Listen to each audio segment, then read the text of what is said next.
여러분 안녕하십니까? 포항 MBC 뉴스입니다. 경북 지역에서 오늘 0시 기준 코로나19 추가 감염자는 발생하지 않았으며 누적 확진자는 어제와 같은 1,539명입니다. 도내에서 지역사회 감염은 지난 20일 확진자가 나온 이후 6일 동안 발생하지 않고 있고 해외 유입도 어제는 없었습니다. 경북 지역에서 치료받고 있는 확진 환자는 12명으로 안동의료원 8명, 동국대 경주병원 3명, 경북대병원 1명 등입니다. 오늘 새벽 2시 50분쯤 포항시 남구 이동의 한 옷 수선실에서 불이 나 40여 분 만에 꺼졌습니다. 이 불로 수선실 직원 60대 A씨가 손등에 화상을 입고 병원으로 옮겨졌지만 생명에는 지장이 없고 수선실 내부가 불에 타 1,800만 원의 재산 피해가 났습니다. 경찰과 소방당국은 정확한 화재 원인을 조사하고 있습니다. 울진군은 내년도 발전소 주변 지역 지원 사업에 대한 심의위원회를 열고 146억 원 규모의 예산을 심의 의결했습니다. 의결 내용을 보면 한수원이 시행하는 전기요금 보조 사업 20억 원, 유경사업 5건에 29억 9,500만 원, 울진군이 시행하는 공공사회복지 사업 등 12건 33억 2,800만 원 등입니다.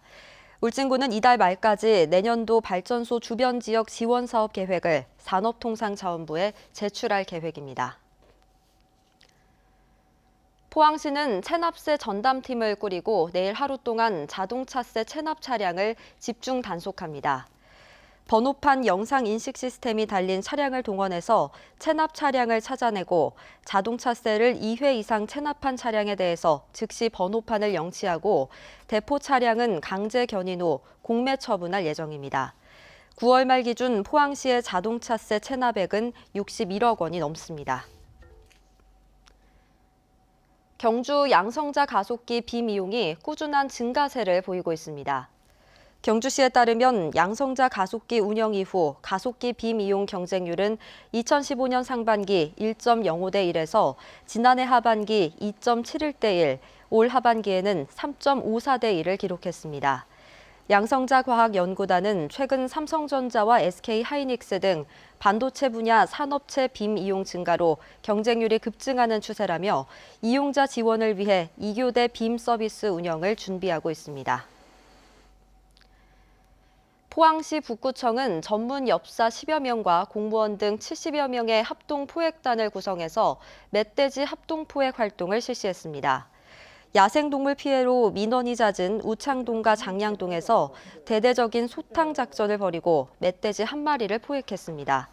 북구청은 시민의 안전과 농작물 피해 최소화를 위해 멧돼지 포획 외에도 다방면의 방안을 강구할 계획입니다. 포항중앙초등학교는 학교 부지 무단 침입과 울타리 훼손, 공사 자재 방치 등의 이유로 학교 옆에서 아파트 건설 공사를 하고 있는 중해건설을 경찰에 고소했습니다. 중해건설은 지난 25일 오전 허가 없이 학교 부지에 들어가 울타리를 훼손하고 공사장 안전 펜스를 설치했습니다. 중앙초 관계자는 사건 이후 건설사에서 무단 침입에 대한 사과도 없었고 자재도 가져가지 않아 결국 고소장을 접수하게 됐다고 말했습니다. 울진군은 다음 달 말까지 지방 하천과 소하천 200여 곳에 대해 중점 점검에 나선다고 밝혔습니다. 이번 정비 사업에선 태풍 피해를 입은 제방의 침수 여부와 수문 작동 여부 등을 점검하고 하천 흐름에 방해가 되는 지작물 등을 정비합니다.